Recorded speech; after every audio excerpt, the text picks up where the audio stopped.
Moja ambayo iliyopita tumeweza kupea kila ward milioni 100 ya kufanya kazi, na kazi sasa imeisha. Zile maternity wings na zile ECDs ambazo hazijamalizwa ndio sasa tunataka kuanza kumaliza.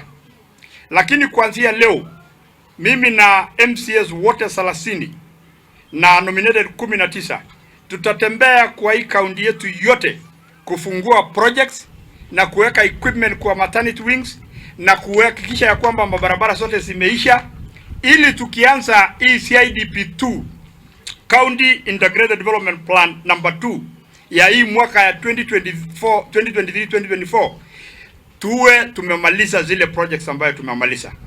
Ground tofauti na social media. Ile wanaandika social media, sisi tunaambia kuja kwa Oro kule uone maternity wing. Yenda kwa Oro kule uone ECD center.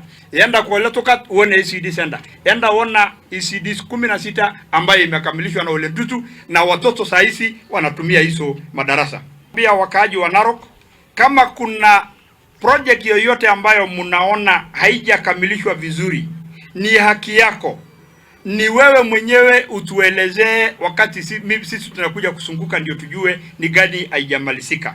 Nimeshapeana onyo kwa contractors wote, tuko na pesa lakini hatuwezi peana pesa mpaka mtu amalize project yake.